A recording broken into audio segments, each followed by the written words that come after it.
Yet another slap in the face to the West Virginia Mountaineers when it comes to Las Vegas and the Backyard Brawl.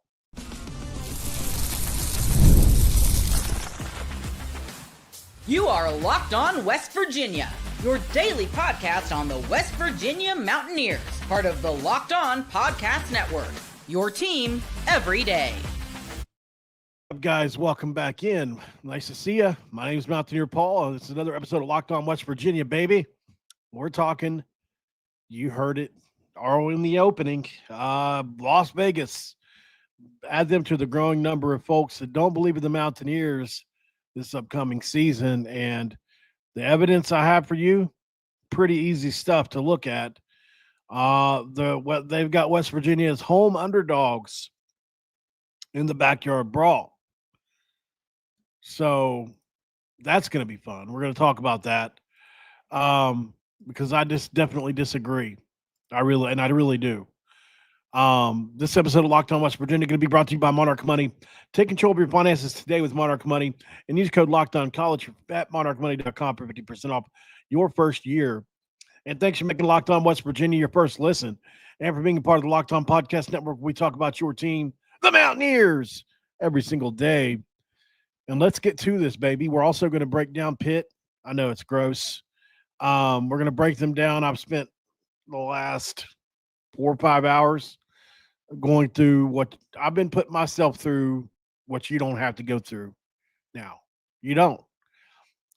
I had to do it. I had to disgustingly look up different things about the Pitt sorry. I had to look up some things about Pitt today and get a full breakdown on the roster. I've been watching tape and watching film. They got a crappy portal class, like crap. Honest to God, crap. We're going to talk about that, but I'm going to try to remain unbiased. And I think I can, in all honesty. I'm putting on a little bit of a show, but they've done things. Their roster looks a lot different than what ours is going to, and we're absolutely going to be paying attention to that. So let's get to this. So, like I said earlier, it's the 108th Backyard Brawl. I think it's going to be a big deal because, obviously we know it's been so long since we played, but it's also the last game in a 4-game series, right? So, Rich Rod, it's now or never, and who knows where we'll be by the time we play him again in 2029. Maybe Rich Rod will be here. Maybe he won't be here. I don't know. Maybe he'll be retired. Maybe we'll be the best team in the league by then. I have no clue. It's gone back and forth since the rivalry restarted. And we can either be down 2-1 or be tied when this is all said and done, 3-1, or be tied 2-2 if we win. So I'll take the 2-2 rather than 3. It's just like when you start off a year, right? You start off a year 2-2 or 3-1. 2-2 sounds 100 times better than 3-1. It just does. Pitt is a 2.5-point favorite, according to both DraftKings and FanDuel, thanks to Mike Osty for the article he wrote about this. FanDuel has an early money line wager of minus 137 for Pitt and over-under at 57.5 points. But if you look at EA Sports, like Mike Osty says in his article, interestingly enough, Pitt is ranked 10 spots lower in their team rankings at 62 and hold overall 78 rating compared to 80 for West Virginia. So just a little added flavor, if you will, for that. So on to the breakdown of the hated Pitt Panthers. Gosh, man, don't you just hate them, guys? I mean, just look at this. What are they? Like, who and what are they even really? It's like, I'm going to force you guys to look at these pictures while I talk about it. So, yeah, I don't know, man. Here's my breakdown. And I've done a lot of work on this, so be prepared. So July 3rd, 2025, this is my preseason, pre-fall preview of the Pitt Panthers because more can happen, graduate transfers and all this. I think if you look at the last half decade of Pitt football, it's been highs and lows. ACC championship with Kenny Pickett in 2021, top 25 finish in 2022, 3-9 disaster in 2023 when we saw that game and Nico when we beat them. They were Jekyll and Hyde last year, literally starting out 7-0 and then losing 6 straight, including a 6 overtime loss to Toledo. They needed a last minute touchdown to beat us. Came back from 10 down. We should have won that game. And so a 2-year record of 10-15, 5-11 in ACC play. Head coach Pat Narduzzi's averaging 7-5 over his tenure, so definitely not Neil Brown bad. But I would say just one step maybe above Neil Brown. But he's got the ACC championship under his belt, right? If Neil Brown had that, he would still be here today coaching. So, he faces a lot of pressure. He's got a huge buyout, $30 million. And I think here's what I'm asking the question is, can Pitt improve in 2025, and are they better than West Virginia? Spoiler alert, I don't think so. All right, and I muted myself. Let's rewind, though, man. Obviously we know they won the ACC title and went 11-3 when they were led by Kenny Pickett and they won the Peach Bowl. They went 8-4 in 2022, another top 25 finish, and they lost in the Sun Bowl. 2023, they were 3-9. They had the collapse where they had all the depth issues. They had they look at the recruiting rankings throughout those years, 60th and 53rd. Last year was a head scratcher because they were outgaining opponents by 30-plus yards a game, yet lost 6 straight after a number 18 rating, which, even I had to admit after they started out 7-0 that they were really good. But they turned out to be really bad. It's just ultimate Jekyll and Hyde. I don't even know how else to say it. They either led or were tied in the fourth quarter in 4 of those losses and went 0-5 in November alone. You look at like Kyle Lewis, he returns 101 tackles, 7 sacks, and 4 interceptions. Well, that's a stud, right? That's a star player returning. We all know about Desmond Reed, 966 rushing yards, 579 receiving yards. He's also a huge playmaker for them. We know, so Reed can really get after it. And just as like a little dynamo, he's certainly somebody that West Virginia would have loved to have had in the past. I hate to admit that, but I'd be lying if I didn't say this kid here is scary good, because he is very good. He's undersized, but he's scary good. So if you look at the roster overhaul they've tried to incorporate here, and then you include the transfers, this is kind of what it looks like. You've got Kyle Lewis, who easily one of the best players in all of college football at linebacker. Just is. He's better than anybody we have on our defense. A linebacker, not overall. I don't know. Maybe he would be overall even. I would certainly. He's right there with a Jamori Robinson, that capable, if not better. You look at his season last year: 101 tackles, 15.5 tackles for loss, 7 sacks, and 4 interceptions. Totally elite, all across the board. You got to stay away from him. He's a true difference maker and game breaker. You got Eli Holstein, who's a sophomore, the Alabama transfer, who had 2,200 yards, 17 touchdowns, 7 picks in a up and down 2024 season where he's post ankle surgery now. And he's publicly said he's got unfinished business, interestingly enough. Des Reed, we talked about him, 962 rushing yards, 579 receiving. He had 159 punt return yards, was a second-team All-American. So he's obviously their best offensive player, and it's not even close. If you look at Nick James at the defensive tackle spot, he's an all-ACC caliber guy. And on tape, he is an explosive, tough to block, low pad level, penetrating defensive tackle. Raheem Biles, linebacker, he's a junior. 82 tackles, 15 tackles for loss, and 6 sacks. So yet another guy that can really go after it. Jimmy Scott, Braylon Lovelace, Javon McIntyre, Blaine Spires, Kenny Johnson. Those are pretty much your key players and transfers combined. The offensive line allowed 43 sacks last year at over 100 tackles for loss. That's a lot, a crap ton. That's up 23 from 2023 and up 19 from 2022. It's just got to get better. Bayer over on the offensive tackle, he's 6'7", 325. He's probably their anchor and versatile enough to play either tackle spot. Kendall Stanley comes in from Charlotte. Jeff Percy comes in from Michigan. And then they've got Keith Guvia, who's an interior offensive lineman coming in from Richmond, are going to have to bolster their offensive line, but they have no cohesion. They're in a similar spot as we are on the offensive line. You look at what they did in the portal, they added 12 guys, which ranks 13th in the ACC by on 3. Not very good. Their transfer portal haul is pretty bad. They've got a couple good players on there, but overall, I watched tape on all of them. They've got some guys I could be excited about if I were a Pitt fan.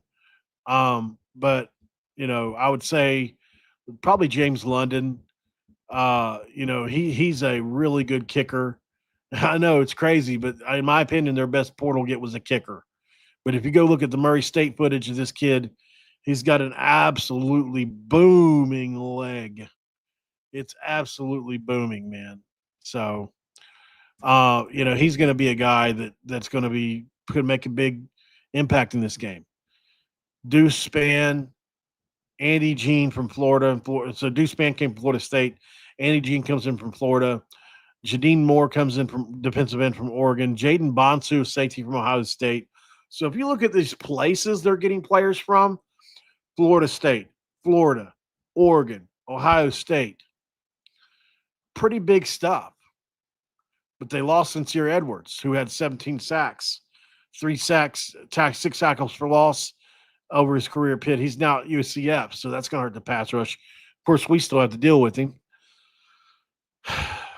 You look at the offense, man, it just fell apart.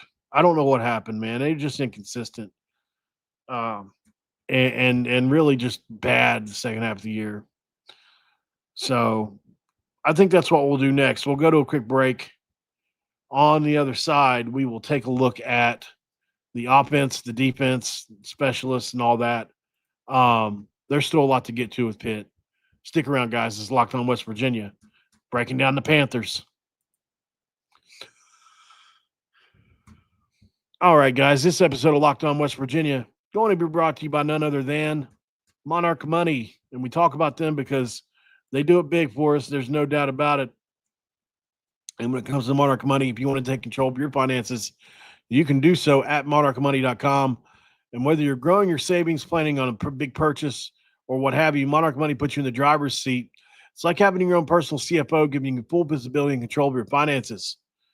It's more than just a budgeting app. It's a complete financial command center where you can track accounts, investments, and spending in one place. So in addition to managing money, you can also build wealth, which is big. If you want to take control of your finances today with Monarch Money, use code LOCKEDONCollege at Monarch Money for 50% off your first year. That's monarchmoney.com, code LOCKEDONCollege for half off your very first year.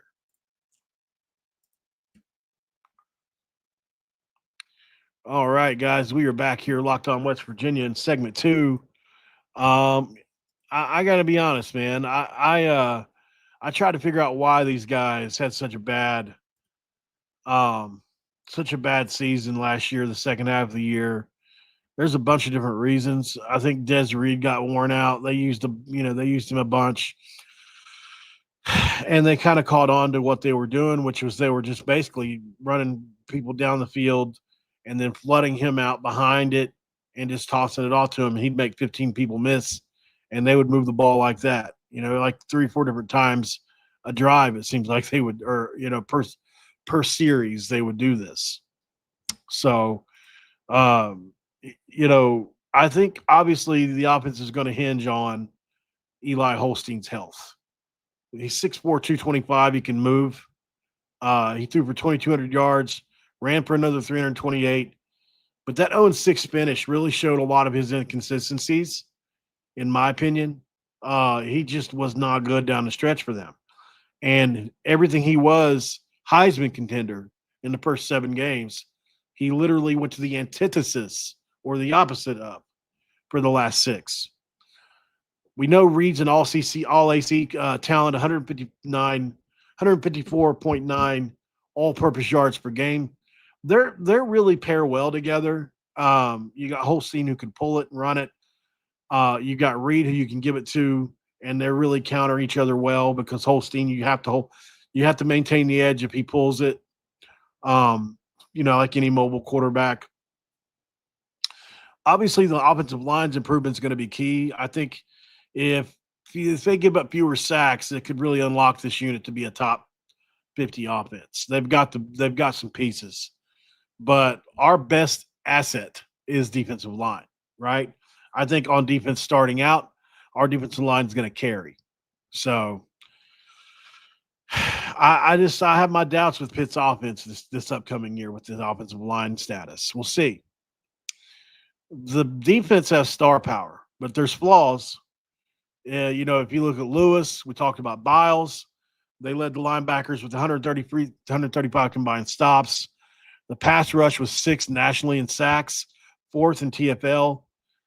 Scott, James, Fitzsimmons, Spires, and Moore, along with in the secondary with Myers and Battle, who both had 8 pass breakups. They got a ton of talent, but man, did they give up a ton of big plays in 2024. 92nd in points allowed, 28.4 points per game. So West Virginia's passing game and receiving game could exploit this, a la Cam Vaughn, a la Logan Ramper, a la Jaden Bray, a la Rodney Gallagher. I could go on. I think we have a better receiving room than people realize, and they're going to find out. We may be a more passing team at points this year because I think we have some guys. Somebody doubted. I was trying to think of who this was. May have been Chris Anderson. Somebody was talking about it, but they were questioning whether or not we actually had a true number 1 receiver. Like, basically saying, not sure if Cam Vaughn is a number 1, quote unquote. I disagree 100%. I think he absolutely is. I do. And if he's not, I think we will have one of those guys step up to be that. Jaden Bray, whoever you want to point out. So, I think it's just in my opinion, I think he's much better than people are giving on. Cam Vaughn is. And he's still young too. Like, he's still learning the position. He's one of the fastest guys on our team. So, anyways, I think we'll be able to exploit them. They give up 28.4 points per game, and I think we got guys that can exploit it. So, specialists, James London's taking over the kicking for them. Caleb Junko, who's a really good punter for them, averaged 44 yards a punt. They were really, really crazily just dominated 4th down conversions. 131 to 64. Fumbled 21 times, lost 4. Insane. That's crazy. And they also trailed in time of possession, 26-25 to 33-55. And when it was in finishing games, which is going to remain a weakness for them. Their schedule's pretty wild. They've got early games with Louisville in their ACC opener. They've got us. And then if you look at like their road games, they've got a bunch of other games on there that could, like Florida State, Syracuse, Miami. Obviously, they got the Brawl. So it's going to be interesting to see what they look like. I think they're in a similar boat as us. They could be bowl eligible. They could win 8 games. I think they've got pieces, obviously, with Lewis, Holstein, Reed, They bolstered the offensive line with a bunch of transfers like we have that they like. But their 2024 fade and unproven transfers, man, I just think, they're not going to outshine Rich Rodriguez. And here's another thing. Rich Rodriguez does this, man. He just did it last year with 60 guys at Jack State. And you're going to give him a 3-game tune-up to figure shit out before we get to play Pitt. We're going to know exactly who we are by the time that game comes around. I don't trust Pat Narduzzi to be the same way. Just my opinion. So I like West Virginia in this game as it stands today. Now, any injuries, any extra players added or lost totally affect this. But as it stands now, I really like West Virginia in this game by 6 points at this moment in time. Now, that could change. But as of right now, I disagree with Vegas and their odds. So let me know what you think below. Definitely let me know. Like the video, subscribe if you're new around here. And don't forget to share the video out if you get time. And it's going to be fun, man. I'll tell you that. I think it's going to be the best game in Morgantown in quite a while. And if you're going to be able to get up there for it, it's going to be really fun. I promise you. You're going to enjoy it. Let's go to break really quick. We'll come back and, I put a little mailbag out and I got 2 players that a couple of people brought up. They weren't the most requested, but they're 2 guys I haven't shown a lot of tape on. So obviously we try to fold this into every episode now because it's the off season. We want you guys to get to know our players. Kimo Makanole has some really interesting tape out there right now. And then Elijah Simmons, a defensive tackle that I think is going to be a problem for people this year. I don't know, to what extent, but you'll see that he's got talent. We'll watch him next. Both West Virginia players, both new and incoming, one from the JUCO, one from LSU. Stick around for that.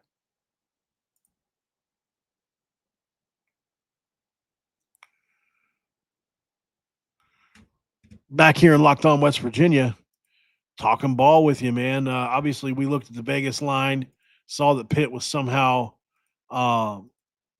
favored by 2.5 points at West Virginia, making West Virginia a home underdog somehow. So that's partially what we talked about in the open. And now we're going to look at Kimo Makanole against a 5-star pass rusher. Man, I start to get really excited when I see stuff like this. This is a 5-star pass rusher. I could go back and look at the name here in a second, but you can tell by the way he plays, he's really good. But watch Makanole. Man, does he hold his own. I think he loses 1 rep here, but overall, super, super, super. I can see why people are, I can see why people say he had one of the best springs. So that was pretty. As you guys know, I love O-line. Look at that quick twitch. Watch him. He twitches before he twitches. Just a split second before. But that reaction time, believe it or not, matters a whole lot. It's the difference of getting the edge, giving your quarterback an extra split second to throw it, or giving up a sack. And then violent hands. So as you can see here, he engages first, right? The right hand goes out right in the middle of the chest, just like they teach it. Look at the bend, man. Elite bend. Look at the pad leverage. Really good. He's lower. Now, he's going to try to use that right arm to swim over or rip through, which is what they teach, right? To knock somebody off balance. If I'm using you like I'm pushing up against the wall, because we're pushing against other 2 opposing forces, and then I knock your arm out from there, your balance goes, right? So that's partially what is. So, but offensive linemen have techniques for that they're taught. So even if that does happen, you can stay on balance. But as you can see here, Kimo's much stronger than this kid gives him credit for, and he knocks him right off his balance here.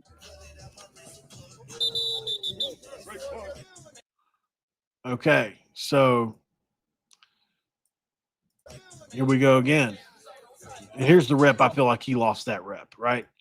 This is what you call a bull rush. A pretty simple one at that. But, now were there a quarterback there, he would have been moving around, and certainly he had enough time to throw it. But, overall, I'm just saying if you're grading these reps out, you would probably say that he lost that one. Let me get that back. Okay, so, he does a pretty good job holding up, but overall, that's a loss. You let that guy get into you. This is the same guy now. Watch him take a different technique this time. He gets that right hand on him again, and look who's in a bad spot. He is stable, bent knees, in a great spot, back to the quarterback. He is hip to the quarterback, and unless you're trying to spin or something like that, it's not a great place to be. And look, he's all turned around, and Kimo drives him straight up out of bounds. And I think he's got some meanness to him as well when it's all about it. So, this one here, the guy from the first rep got his get backs. He got right up underneath him, didn't he? As you can see, Kimo tried the same thing with that right hand, but he misplaces his hand. So whenever we talk about hand accuracy in offensive line work, whenever they talk about he needs to work on his hand placement, different things like that. So linemen are taught where to and where not to put your hands, right? On the shoulder pad, anywhere outside, not where you want to put your hand at. Number one, you're gonna get called for holding a lot of times if you're there. Number two, you're giving up a leverage advantage. If I put my hand on your shoulder, it's pretty easy for you to get up under me, right? But if I've got my hand on your chest, and then you've got to get lower than me, right? So it's a battle, and it's a positioning battle in a lot of cases. In this case, hand placement misuse, which is this right hand right here from the defensive end. And look, he just gets right up underneath him. And this is a classic bull rush. And look who's on his heels here. Kimo Makanole right on his heels and driven straight back. And that's an absolute devastating loss in that route. But I love the fight because he said, okay, you may have pushed me back, but I didn't lose you, and you're going to go to the ground anyway. So, he pantsed him.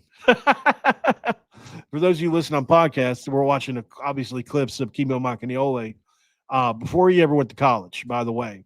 This is in 2021. I guarantee you guys he's a lot better than this now. And that's impressive. Just that tape there is impressive. Here he is last year in the offseason doing a rep. It's just one rep, but I like to see how he moves, This is him doing one rep at LSU practice. It says in the headline, I'll let you read it. Unsung hero this spring has been Kimo Makanole, who has made the transition from the O-line to the D-line because of lack of numbers and embraced it by taking first-team reps. First-team reps on defensive line at LSU. You don't think this kid's got talent on the offensive line as well?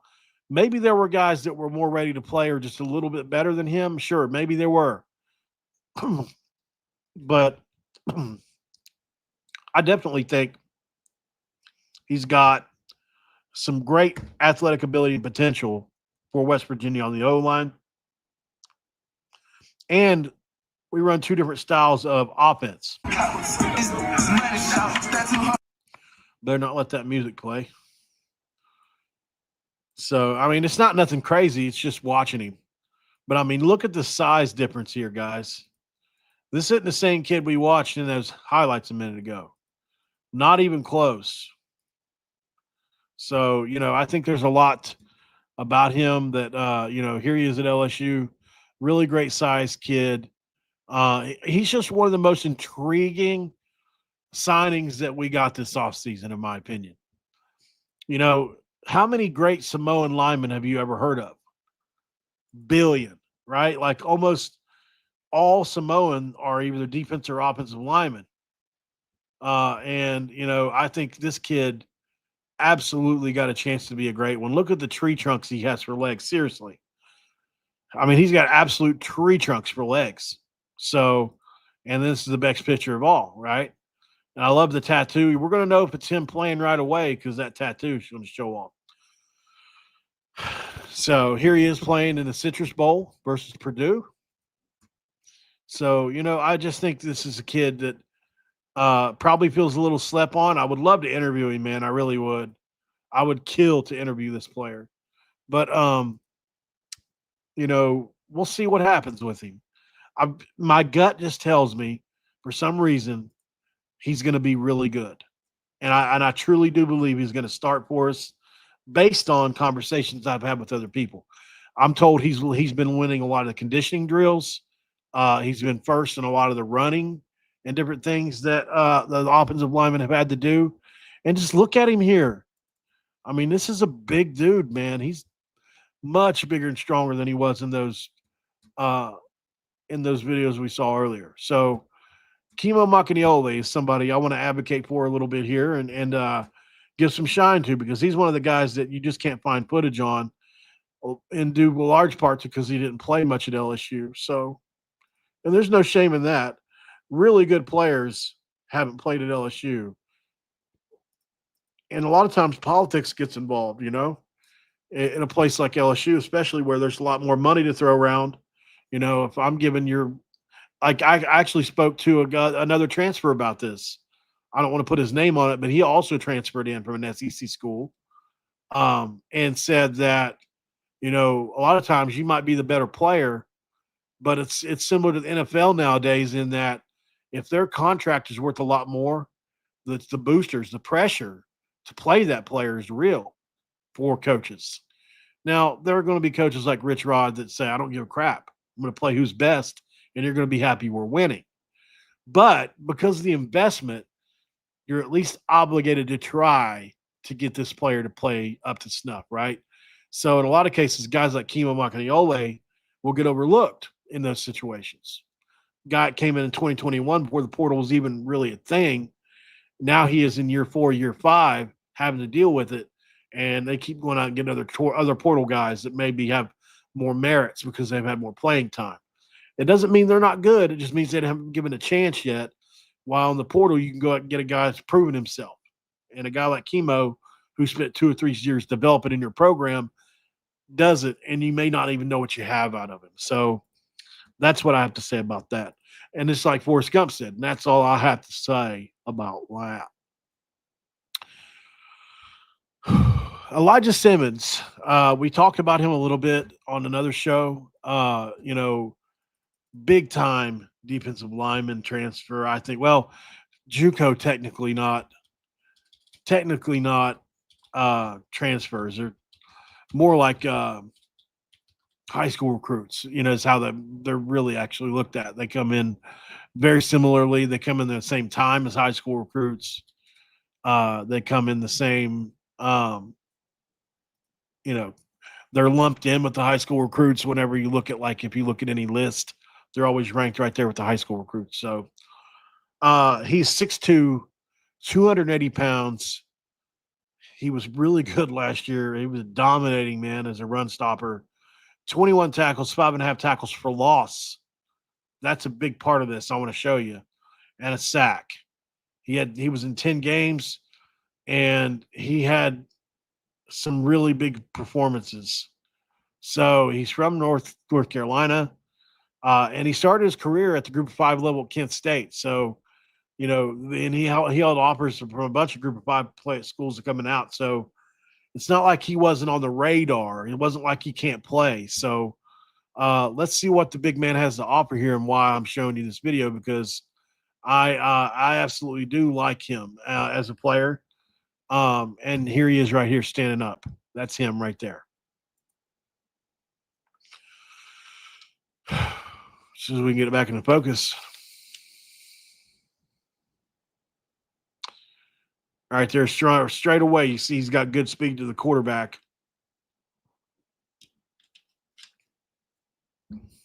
Some explosiveness. All right, here he is again, playing on the inside. As you can see, I love that, right? He's got a great motor to him. I see he engages with the guard here. And the guard's job was to set that edge, right, to turn him back in this way. Obviously, that didn't work, and he rode him all the way down the sidelines. And all they teach you is they just teach you to follow the running back, right? You just watch the running back, and you try to get the angle to him. But if not, you're also preventing the cutback lane. That's a big part of you do your job inside the entirety of the defense.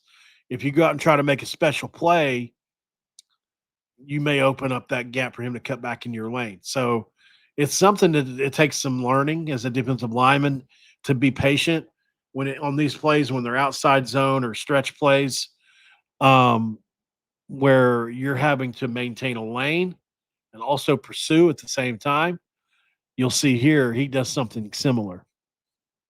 Then he gets on his horse and goes after him.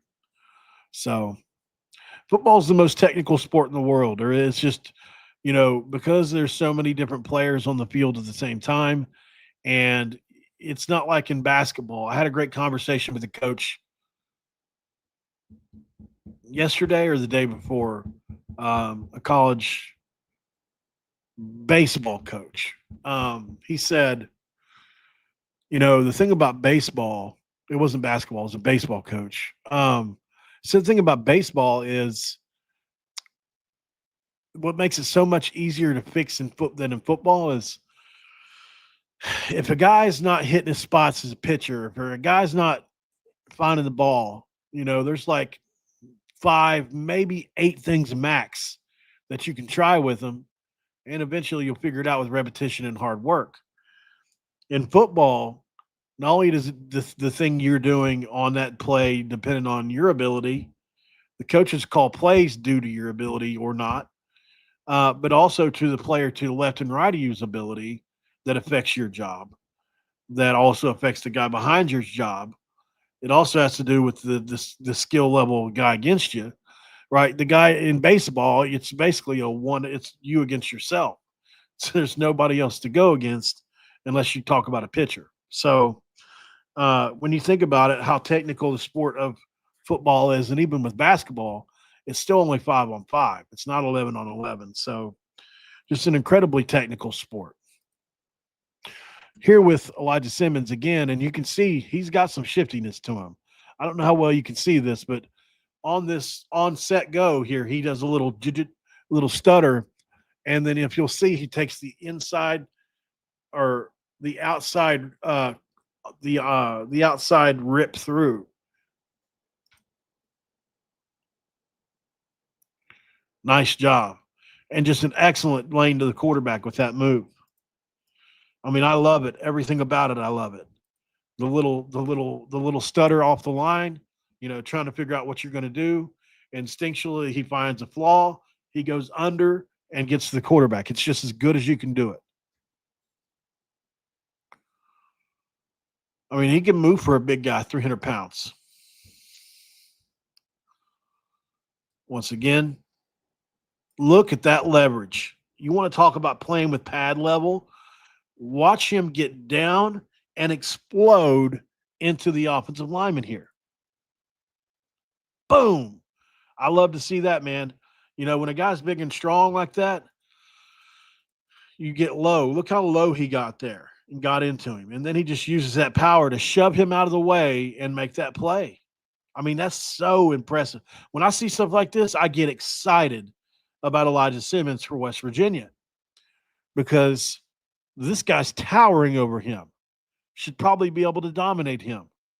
But because of his pad leverage, technique, and just overall motor, he makes a play, right? And it's because of that technique. Look at him get up under this guy. I mean, his head is in his armpit right here, basically. So it's easy. I just get off me, and I go get the quarterback. No chance. Elijah Simmons is going to be a sleeper for us. I really do think he'll play some snaps. I don't know about, the thing I can't judge is this. I don't know what the kind of shape these guys are going to be in. I don't know what kind of conditioning they have. I don't know how injury prone they are.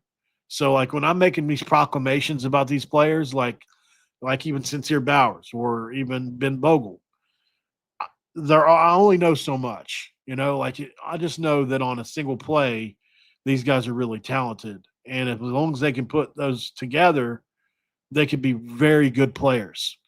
But if you can only play one every 2 or 3 series because you're out of shape or whatever, obviously that impacts it a lot. So, just like there's a certain player that I was advocating for over the last month that I backed off of. I'm not going to say his name publicly, but because I've been told he's really struggled in conditioning drills a lot. Like, not just struggled a little, like anybody would in this. Everybody struggled at some point in this. But, this person seems to have really had a hard time with it because you got to think like other programs don't coach or do things like Rich Rod does. Sure, programs go fast, not saying they don't, but the way they drill conditioning is a little different than other places are. And there's a reason Rich Rod believes in hard edge and being in shape because it's just one thing that you don't have to worry about being a talent. It's something that you can coach and control. And if somebody refuses to do it, then you don't have to worry about playing them. One thing about Rich Rod is the 11 that go out there are going to be the 11 that are in the best shape, right? So I don't know individually how these guys are going to pan out in that. And it does matter because we play so fast. But just on any given play, man, these guys that I like that I point out are very talented.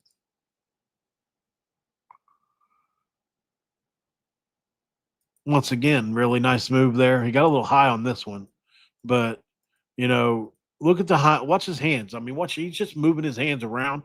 I love the violent hands. He loves to use his hands. Yes, sir.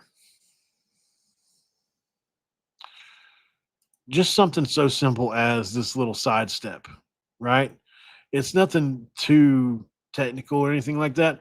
But look at him just take a step laterally and then go up the field here. See that?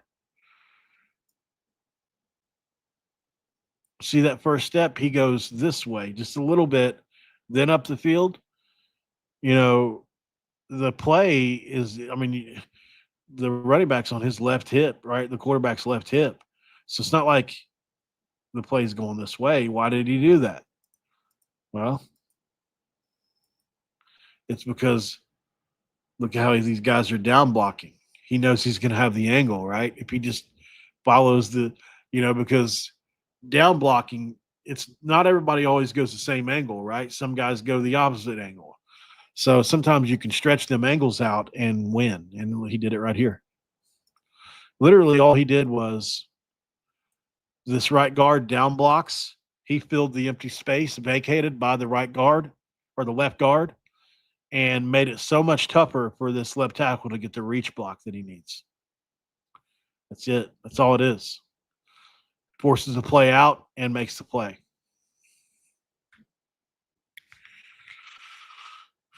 That's just not fair on a guard, right? I mean, every time I'm telling you, every time you see him make a good play, his hands are involved. Engaging with the hands, shedding the block. Boom, boom. And then an athletic play to end it for a guy his size, very impressive. So even if even if they've exaggerated some of it, let's say he's 6'1", 270 even, still very, very impressed with him.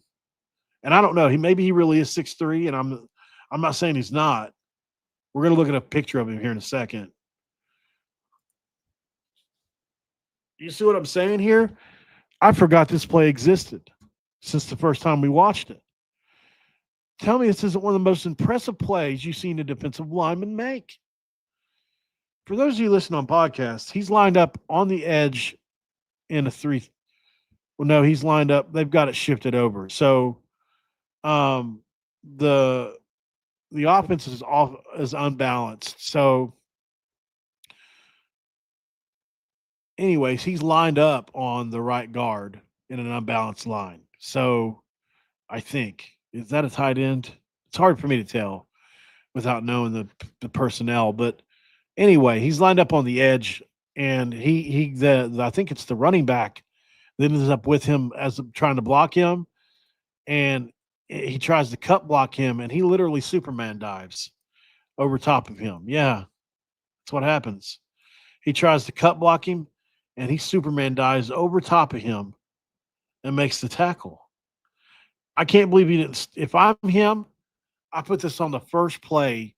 On the first play on the tape that I make is this play.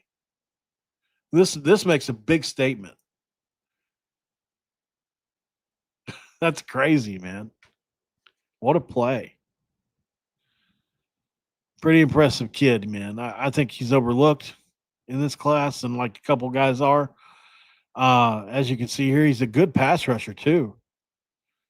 Very good. He's slippery. He reminds me of a couple guys. He's got a little TJ Jackson in him, right? He's definitely not as athletic as TJ was, but like he's got a little of that in him though, where he's like really tough to get to. He's just a good athlete, man. And he's strong. He's going to make an impact on our D line. Believe that. So watch one more, see what we get here. Oh, that was a beautiful one. Yes. Yes. Look at the swim move. I mean, he's so shifty. Like he looks like he played running back at one point in time. As shifty as he is left to right. Like he's extremely athletic.